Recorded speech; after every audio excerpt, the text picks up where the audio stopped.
Roll number 47 दो बार क्यों join किया? Roll number 47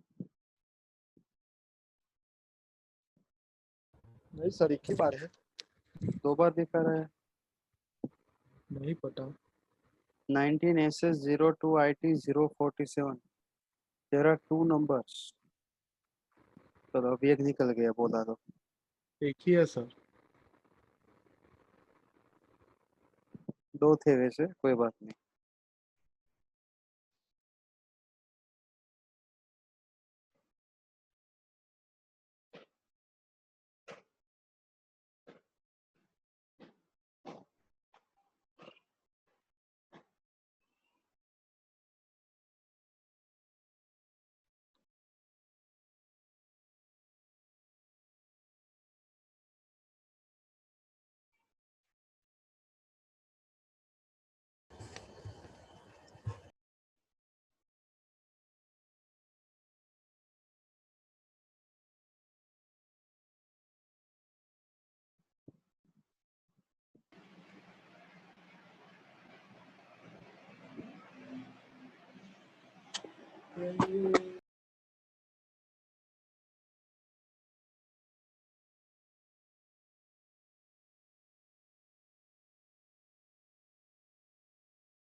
Good afternoon to all of you. So let's see new topic. Our topic is normal probability distribution. So last lecture we have discussed about the uniformity. The uniform distribution जो uniformity क्या है? Uniform distribution किस तरह से count करना है, किस तरह से ग्राफ बनेगा, और किस तरह से हाइट मल्टीप्लिकेशन विथ और हाइट मल्टीप्लिकेशन बेस वाला कॉन्सेप्ट यूज करके एरिया काउंट करना है। उसके बाद हमने देखा था कि how to find expected values and variance for uniform distribution, uniform probability distribution. In this lecture we will discuss about the normal probability distribution. इसके लिए दो लेक्चर हमारे जाएंगे। आज बेसिक डिस्कस करना पड़ेगा इसका कि यहाँ पर थियोरेटिकल ज्यादा है, एग्जाम्पल तो है ही, लेकिन यहाँ पर जो कुछ कुछ रिजल्ट जो है, there are so many results, उस रिजल्ट और प्रॉपर्टी पे फोकस करना है हमें। सो नॉर्मल प्रोबेबिलिटी डिस्ट्रीब्यूशन अगर हम डिस्कस करें यहाँ पर, सो यहाँ पर एक प्रॉब्लम दिया है कि किस तरह के प्रॉब्लम हो तभी हम उसको डिस्कस कर सकते हैं। सो लेट्स सी, सपोज कि यहाँ पर नॉर्मल प्रोबेबिलिटी डिस्ट्रीब्यूशन अगर हम बात करें, so normal probability distribution has been used in a wide range. We can say that कि यहाँ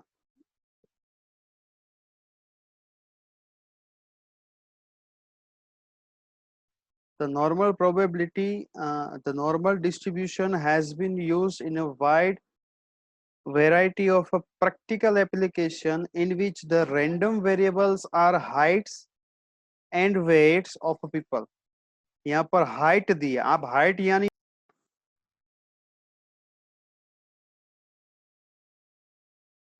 यहाँ पर height यानी कि क्या होगा, डाउन टू अप। आप देखो तो यहाँ पर डाउन टू अप यानी कि किस तरह होगा, वर्टिकल वे।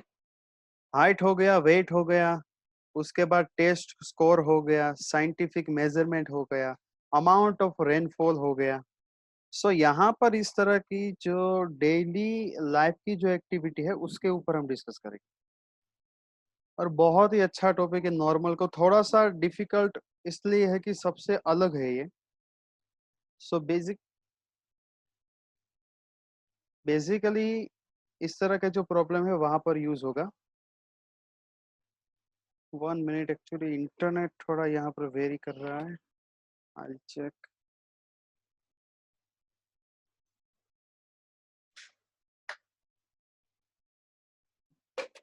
सो ओके, अब कोई प्रॉब्लम नहीं होगी। सो वी कैन से कि नॉर्मल कर्व जो है एक बेल शेप्ड कर्व है। ये रहा नॉर्मल कर्व। नॉर्मल कर्व जो है, आप ध्यान से देखो तो ये एक बेल के फॉर्म में है। This one is what, bell shape form. ध्यान रखना ये यहाँ पर टच नहीं कर रहा। ये जो एंड पॉइंट्स जो है वो कभी भी टच हॉरिजॉन्टल लाइन को नहीं करेंगे। ध्यान से अभी से दिमाग में बिठा लेना कि ये जो बेल शेप्ड कर्व है ये इनफाइनाइट तक जाएगा। दो एंड पॉइंट्स जो है वो कभी भी आपकी एक्सिस को टच नहीं करेगा। अगर एग्जाम के अंदर आपने टच की तो आपका ग्राफ गलत होगा। उसके बाद ये जो सेंटर पॉइंट जो है ये हमारा होगा यहाँ पर मीन। और ये जो आप कर्व देख रहे हो, ये कर्व का जो शेप जो है, ये शेप यानी कि ये वाला, ये डिस्टेंस समझ लो। ये पूरा शेप जो है कुछ कुछ को इस तरह से भी दिए होंगे। तो ये क्या मेजर करता है पता है, स्टैंडर्ड डेविएशन। अब तक हमने काउंट किया है, अब यहाँ पर प्रैक्टिकल नॉलेज भी मिलेगा आपको। ये देखो, ये कर्व थोड़ा यहाँ पर इसका डिस्टेंस ये थोड़ा वाइड है, ये थोड़ा फ्लैट है। कहने का मतलब ये है कि ये किससे फाइंड होता है, तो ये फाइंड होता है हर बार स्टैंडर्ड डेविएशन। और जो भी कर्व का सेंटर पॉइंट होगा वो सेंटर पॉइंट होगा आपका मीन। दूसरी खास बात ये है कि ये कर्व आपका दोनों तरफ सिमेट्रिक है, यानी कि यहाँ पर जो ये डिस्टेंस होगा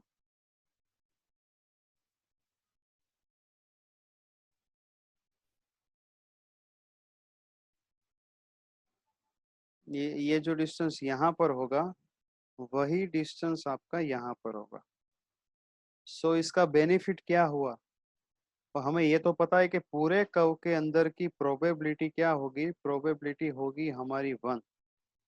पूरे कर्व के अंदर हमारी टोटल प्रोबेबिलिटी होगी 1। ये आधा पार्ट यहाँ पर है, आधा पार्ट यहाँ पर। तो हम ये कह सकते हैं ये जो प्रोबेबिलिटी है, अलग कलर में दे देता हूँ यहाँ पर। ये जो प्रोबेबिलिटी है म्यू से लेके राइट साइड की, म्यू से लेके राइट साइड जो प्रोबेबिलिटी है वो हो जाएगी आपकी आधी, यानी कि 0.5। उसी तरह म्यू के लेफ्ट साइड अगर हम डिस्कस करें फिर भी कौन कितनी होगी, दिस प्रोबेबिलिटी इज आल्सो 0.5।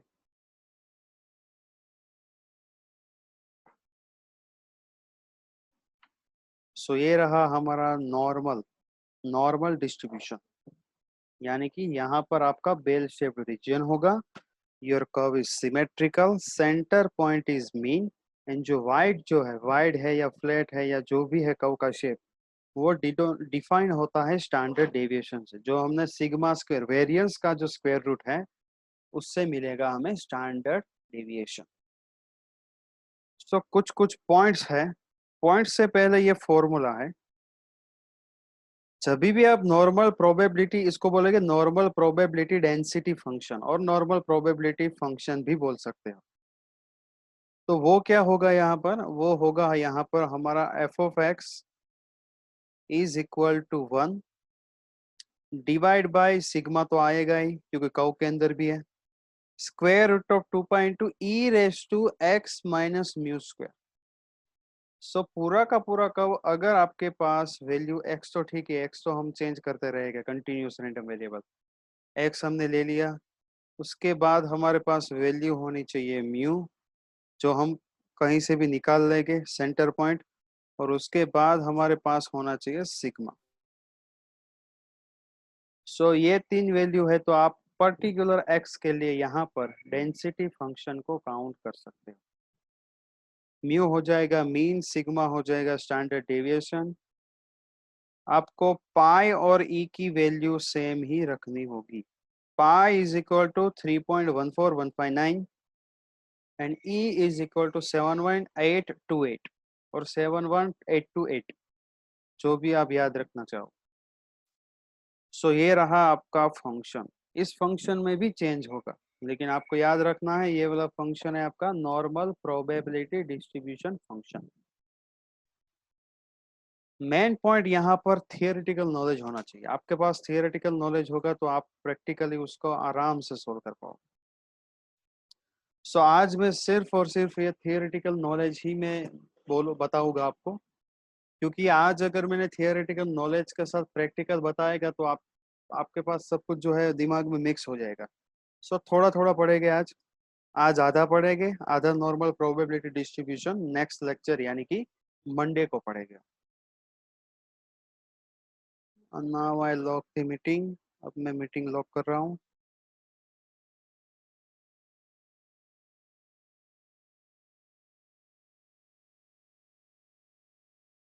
सो यहाँ पर पहली प्रॉपर्टी क्या है? Your first property is the entire family of a normal distribution is differentiated by two parameter mu and sigma। चलो ये तो हमें पता है कि हमारा कर्व जो है वो किससे अलग होगा, अगर आपके पास म्यू की वैल्यू होगी एंड सिग्मा की वैल्यूज, यानी कि different kind of mu and sigma, you can trace the curve.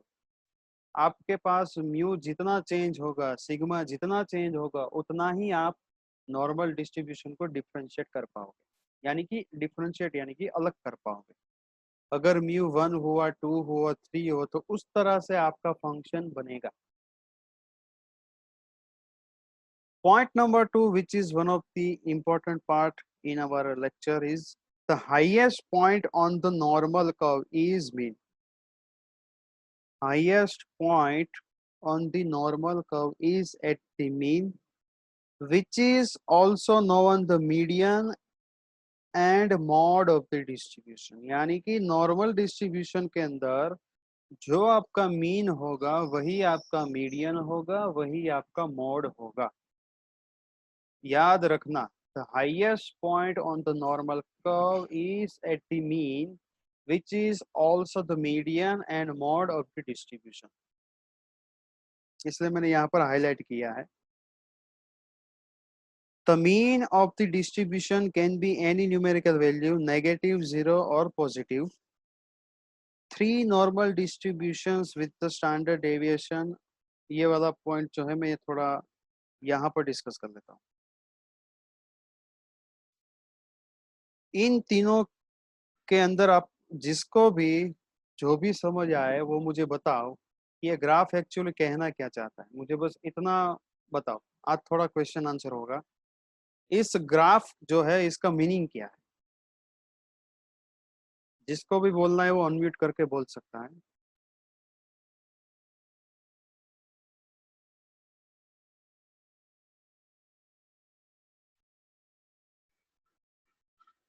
कि मैं सबको सिलेक्ट करूं one by one?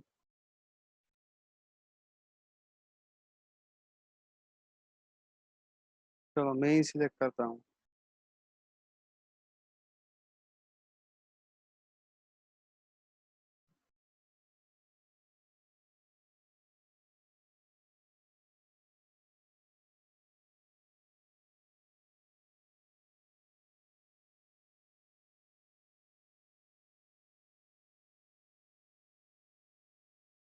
Roll number 1,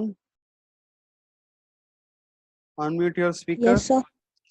इसका मीनिंग क्या है? जो भी समझ आए, जितना भी आया, अभी मुझे बताओ कि इसका मीनिंग क्या है ग्राफ का। ऑलरेडी हमने डिस्कस भी कर लिया है। What is the meaning of what is the meaning of this? What is the interpretation of the graph? इस ग्राफ का इंटरप्रिटेशन क्या है, क्योंकि ये पूरा ग्राफिकल वे में है आपके पास। पता है आपको?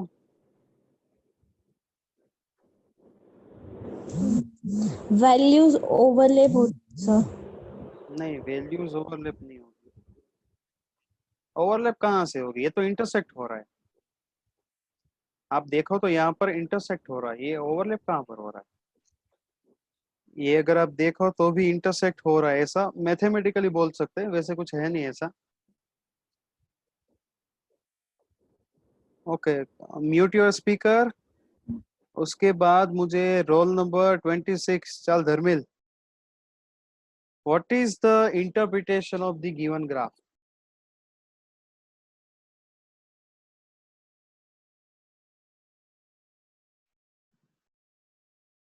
Role number 26।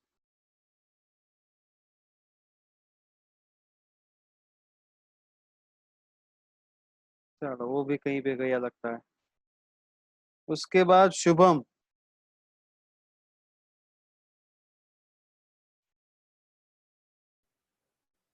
कहाँ पर शुभम, कहाँ पर है?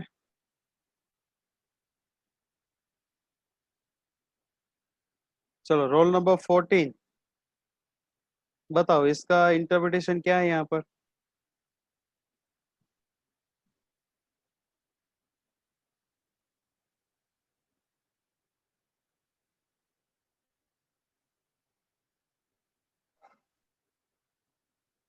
ओके, पता है किसी को इसका इंटरप्रिटेशन क्या है? बस मुझे ये बताओ।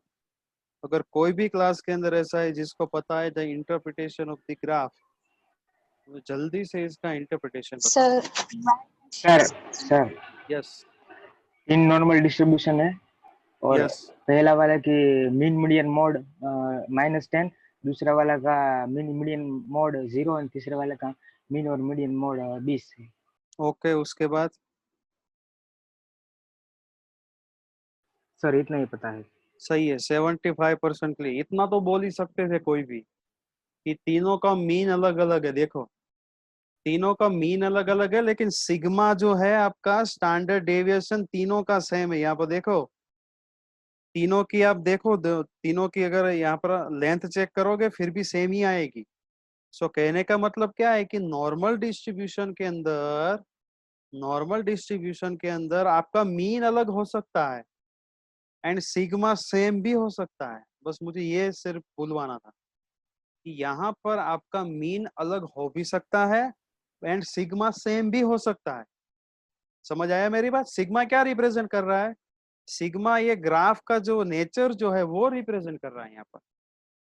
तो तीनों कर्व देखो तो कर्व तो सेम ही है ना आपके पास। सो सिग्मा और मीन को कुछ लेना देना है ही नहीं यहाँ पर। Everyone get it? Get it और नॉट? Yes sir. मुझे लगता है आज लेक्चर में किसी का मूड है नहीं वैसे। आप ध्यान से देखो तो ये यही कह रहा है कि आपके पास मीन अलग अलग हो सकता है, यानी कि मीन की वैल्यू 0 भी हो सकती है, -10 भी हो सकती है, 20 भी हो सकती है, and we can say your standard variation are also same also. Standard variation deviation same भी हो सकता है। प्रॉपर्टी नंबर 4, अभी एक काम करो, सब लोग पहले अपने कैमरास जो है उसको ऑन करो। मुझे देखना है अभी कौन पढ़ रहा है और कौन नहीं पढ़ रहा। जिसका भी फ्रंट कैमरा ऑन नहीं होगा उसकी मैं एब्सेंट रखने वाला हूँ। मैं अभी क्लियरली बोल देता हूँ। तो सभी लोग अपने फ्रंट कैमरास जो है उसको ऑन करो।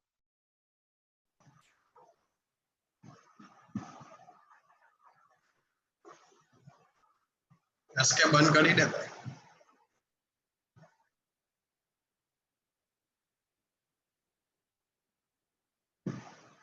इसके सर ने होस्ट बनाओ। हाँ, इसके केम सरोवर इन बेची गयो।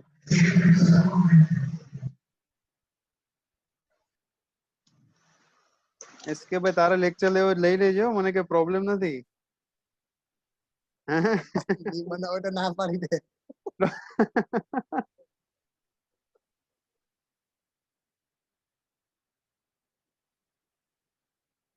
इसके इसके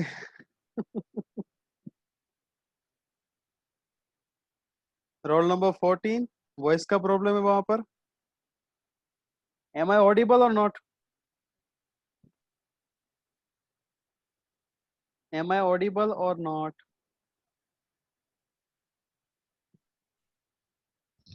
એનો અવાજ નથી આવતો સર Yes, sir. એસકે નો। एक જ मिनट यार, अवाज तो બહુ કરી હવે। હવે તમારો બી અવાજ કપાય છે હવે તો। Now am I audible? Yes sir okay, clear or not? Clear अवाज સંભળાય છે કે નહીં? એકદમ ક્લિયર છે। एकदम क्लियर। ओहो, सुपर। ठीक है, मैं देख रहा हूँ अभी कौन है या कौन नहीं है ऐसा।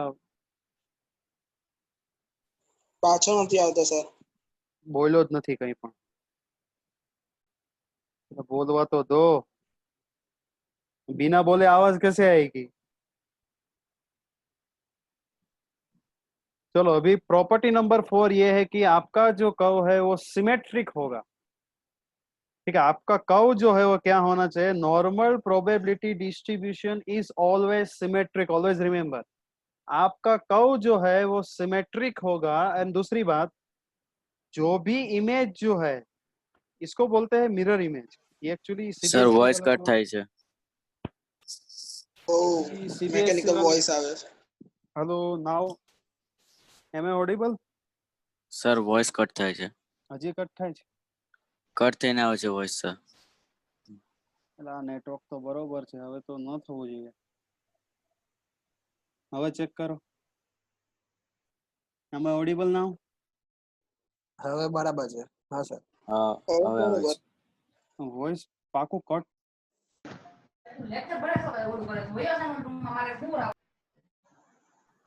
અલા ભાઈ अच्छा, સર ओके બનાવી દો। ओके ओके ओके, ख्याल આવી ગયો। સર यस, 34 નંબર નેટવર્ક ઇસ્યુના લીધે નીકળી ગઈ છે મીટિંગમાંથી। હેલો હા, એક જ મિનિટ, એક જ મિનિટ। ચલો, હવે કોઈને વોઇસ નો પ્રોબ્લેમ નહીં આવે। એનું રીઝન કહું કે જેનું નેટવર્ક હતું ને એ મોબાઈલ બીજી જગ્યાએ હતો, એવું હતું। ચલો, now clear? Yes sir. Sir sir SK નો મેસેજ આવે કે એના બ્લેન્ક માં કઈ દેખાતું નથી તો એ રિજોઈન કરે છે। હા, તો કઈ નહીં, રિજોઈન જેટલા થવાનું હોય ફટાફટ થઈ જાવ। હા 2 મિનિટ છે, 2 મિનિટની અંદર જેટલાને રિજોઈન થવાનું હોય એટલા જલ્દીથી થઈ જાય। પછી હું मीटिंग लॉक करीश अथवा। और ये अमरनाथ है, क्यों तू क्या कर रहा है? तेरा रोल नंबर अभी मैंने चेंज किया था, कैपिटल में लिखा था। कहाँ पर गया रोल नंबर 42? वापस स्मॉल में लिख दिया। चलो, यहाँ पर देख लो, पॉइंट नंबर 4 क्या यहाँ पर डिफाइन कर रहा है? पॉइंट नंबर 4 इज कि आपके पास जो नॉर्मल कर्व है, आपके पास जो नॉर्मल कर्व जो है, 1 मिनट,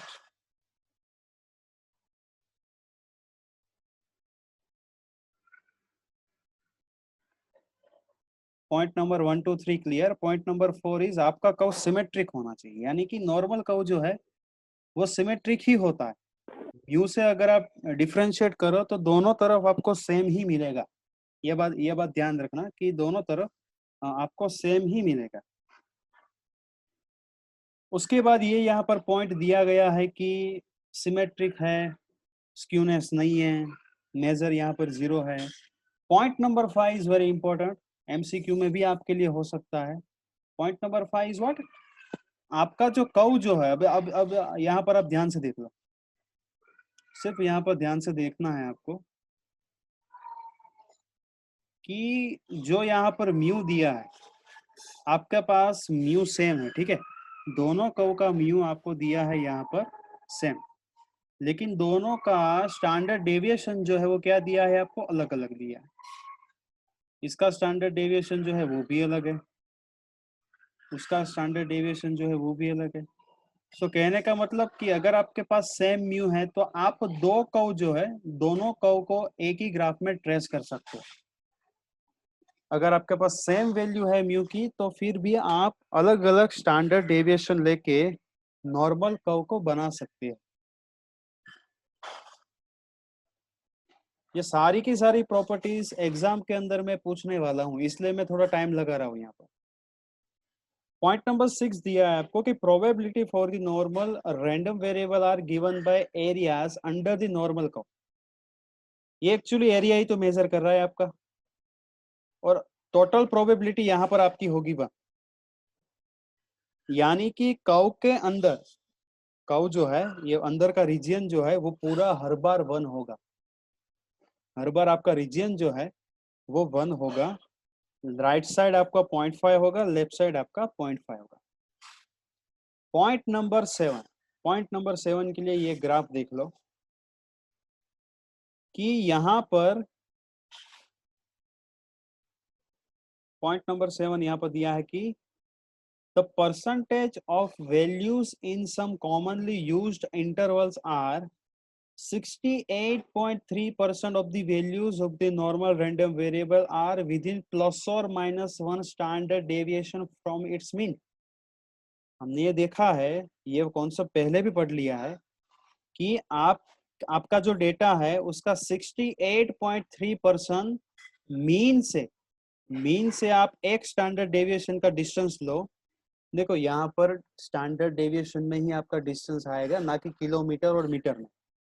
सो मीन से अगर आपने एक स्टैंडर्ड डेविएशन लेफ्ट और राइट ले लिया तो आपके पास जो टोटल डेटा जो है, जैसे कि 100 डेटा है, सो 68% डेटा तो उसके अंदर कवर हो जाएगा एक स्टैंडर्ड डेविएशन। अगर आपने 2 स्टैंडर्ड डेविएशन की दूरी बनाई मीन से, सो आपका टोटल डेटा कवर हो जाएगा 95.4%। अगर आपके डेटा के अंदर आपने 3 स्टैंडर्ड डेविएशन लिए, सो आपका 99.7% डेटा कवर हो जाएगा। यानी कि 3 तक अगर हम गए, mu plus 3 sigma, mu plus 2 sigma, mu plus 1 sigma, और ये लेफ्ट साइड वाला डेटा, सो यहाँ पर हम अल्टीमेटली 99.7 डेटा जो है हमारा मीन से 3 स्टैंडर्ड डेविएशन की दूरी पे ही हमको मिल जाएगा। या ऑलमोस्ट हो गया 100%, ऑलमोस्ट बोल सकते हैं। सो ये ग्राफ बहुत ही यूजफुल है, हर बार ये यूज होता है कि एक स्टैंडर्ड डेविएशन पे कितने % डेटा आपके कवर हो गए। सो ये आपको ग्राफिकली इंफॉर्मेशन मिल जाएगी।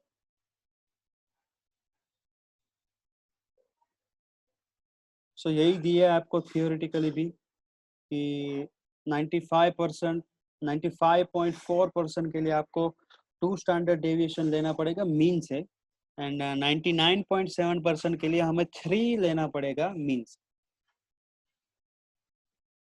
उसके बाद ये वाला टॉपिक डिस्कस करेंगे अभी। ये सिर्फ फॉर्मूला किस तरह से बना वही हमें चेक करना है। सो ये रहा हमारा अब तक का नॉर्मल प्रोबेबिलिटी डिस्ट्रीब्यूशन। चलो नॉर्मल तक हो गया, ठीक है। हमने क्या क्या डिस्कस किया अभी, पूरा ग्राफ क्या है, फंक्शन क्या है, इंटरप्रिटेशन क्या है, प्रॉपर्टीज और यू कैन से ऑब्जर्वेशंस क्या क्या है, वो हमने डिस्कस किया।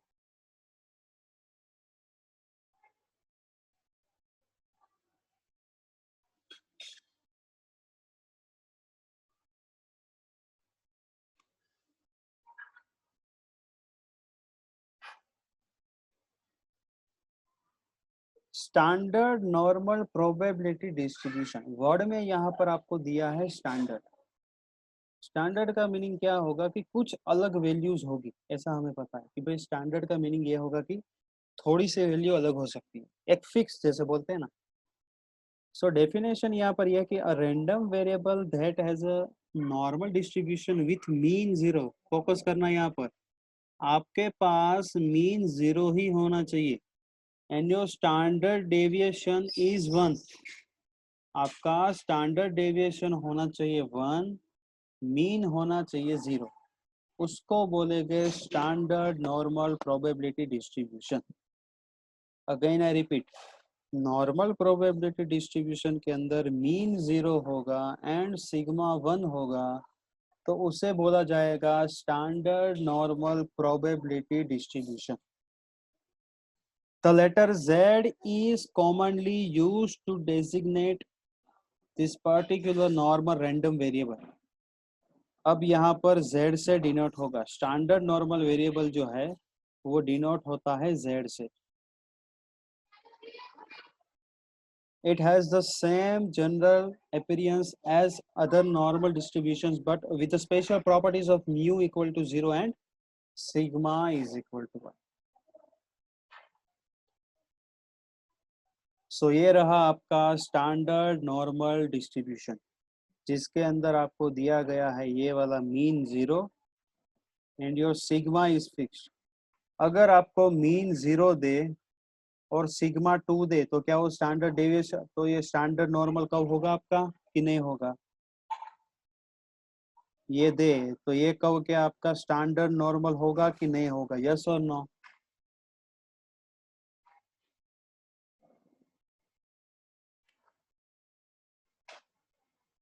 स्टैंडर्ड नॉर्मल कब होगा कि नहीं होगा? कोई बता सकता है अभी?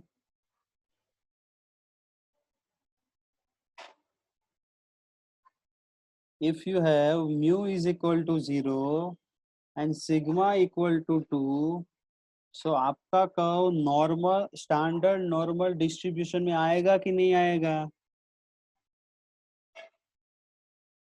गुड।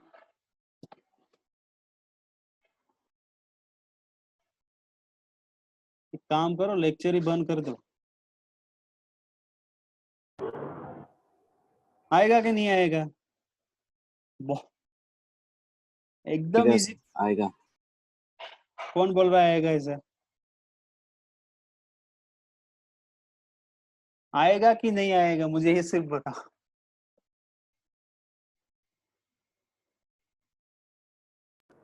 सर मारा स्क्रीन જ બ્લેન્ક થઈ જાય છે। સ્ક્રીન કેમ બ્લેન્ક થઈ ગઈ બતા રહે? તું સર ફરીથી મેં વોટ્સએપમાં મોકલું તો એ રીતનું બતાવે છે। તું ફરીથી જોઈન થા ચાલ। સર બધા લેક્ચરમાં આવું જ જોવા છે। બધા લેક્ચરમાં આવું થાય તો કઈ મોબાઈલમાં પ્રોબ્લેમ છે તારે? मैंने अभी बोला कि mu is equal to sigma होगा, म्यू इज इक्वल टू 0 होगा, सिग्मा इज इक्वल टू 1 होगा, तभी किया जाएगा, उसको स्टैंडर्ड नॉर्मल डिस्ट्रीब्यूशन कहना है। मैं बोल रहा हूँ फिर भी बोल रहे कि नहीं सर होगा। आप सबका ध्यान है कि नहीं है?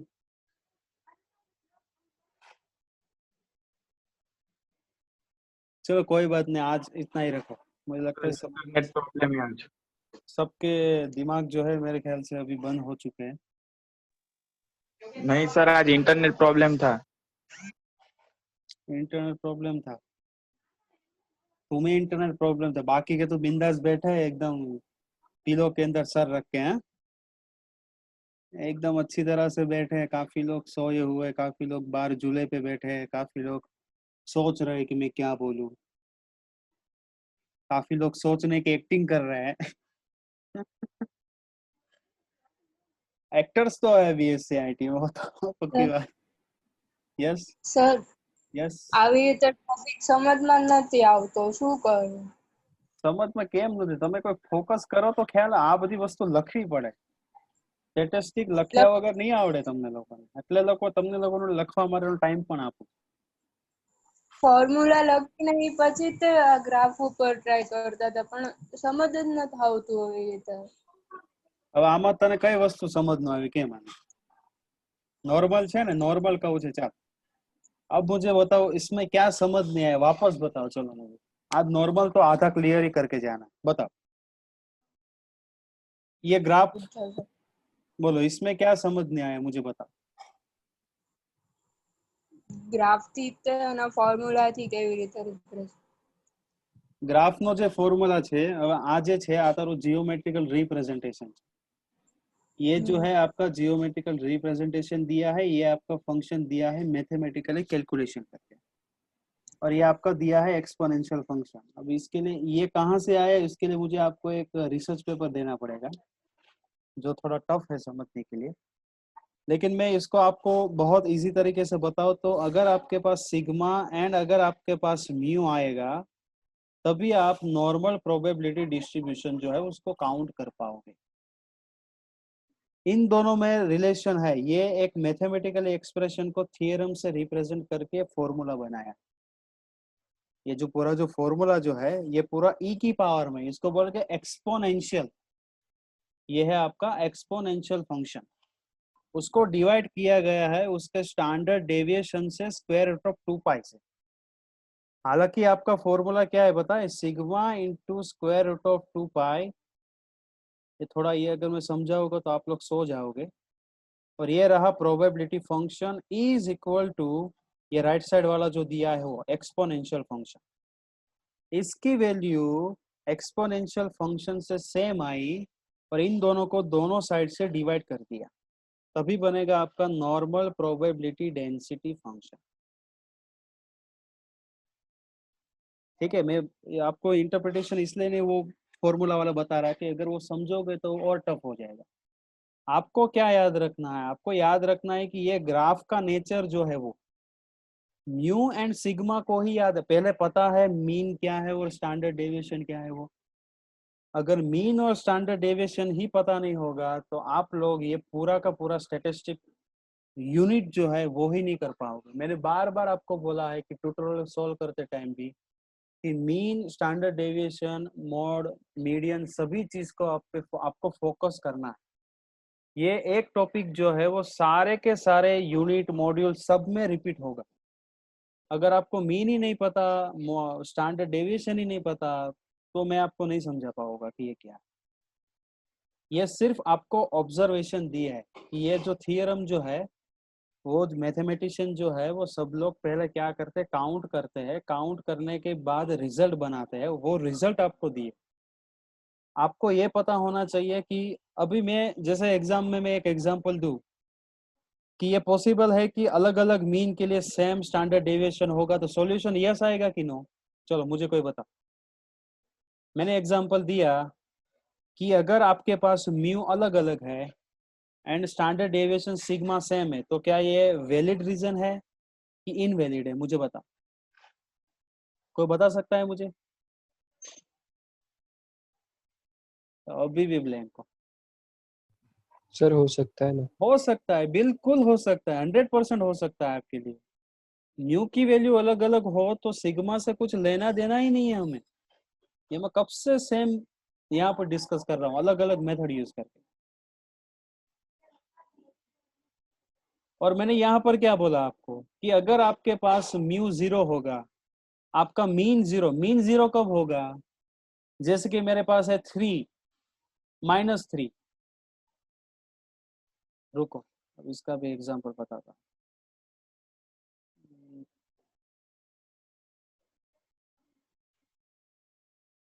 सपोज कि ये मैं बोल रहा हूँ मेरे पास दो वैल्यू है 3, -3, इसका मीन क्या होगा? कोई बता सकता है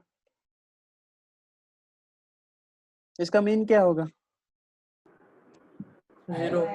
0 होगा। 3 - 3 divide by 2 is equal to 0। So ये यहाँ पर मीन 0 हो गया कि नहीं हो गया? यहाँ पर देखो तो ये मीन 0 हुआ कि नहीं हुआ? Yes sir. Mean Yes, 0 sir. हुआ। सिग्मा आपको ऑलरेडी दिया गया है 1। अगर ये कॉम्बिनेशन हो आपके पास मीन 0 एंड सिग्मा 1 तो उसे बोलेंगे स्टैंडर्ड फॉर्म। स्टैंडर्ड फॉर्म यानी कि उसको बोलेंगे हम यहाँ पर स्टैंडर्ड नॉर्मल डेंसिटी फंक्शन। बहुत ही इजी है, स्टैंडर्ड नॉर्मल डेंसिटी फंक्शन कि आपके पास म्यू 0 होगा एंड सिग्मा 1 होगा। ये अब आगे वाला डिस्कस नहीं करना, छोड़ो। आगे वाला डिस्कस करोगे तो ब्लैंक हो जाओगे। अब एक काम करो, जल्दी से इसको लिखना शुरू करो या फिर स्क्रीनशॉट अच्छी तरह से खींच लेना। कल मंडे वाला लेक्चर है, वो वरना नहीं होगा। मैं अभी क्लियरली बोल रहा हूँ, मंडे में पूछने भी नहीं वाला किन किन किन लोगों को प्रॉब्लम है। इसके फोटोज खींचो, ठीक है, इसके जल्दी से फोटोज खींचो। ये जो पहला पैराग्राफ है उससे हमें पता चला कि पर्पस क्या है। तो जल्दी से ये फोटो खींचो, चलो इसको, इसके स्क्रीनशॉट खींचो। और स्क्रीनशॉट खींचने के बाद पढ़ना, ठीक है, ये सिर्फ जमा करने की बात नहीं है। मैं जो बोल रहा हूँ वो कर देता हूँ, फिर ये सोचते नहीं हो कि उसका मीनिंग क्या है। Okay.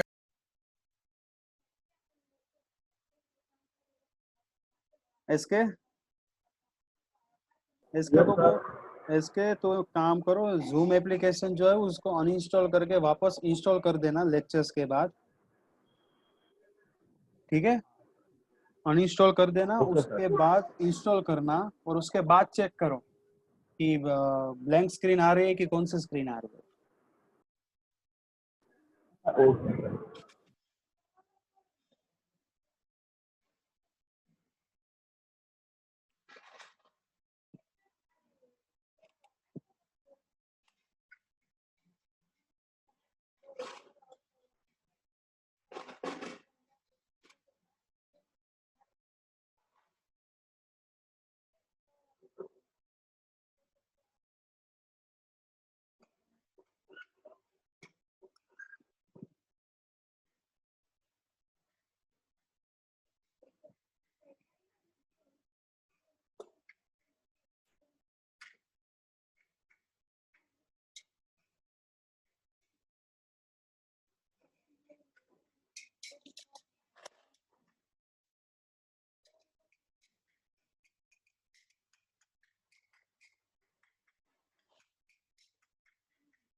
So you can leave now.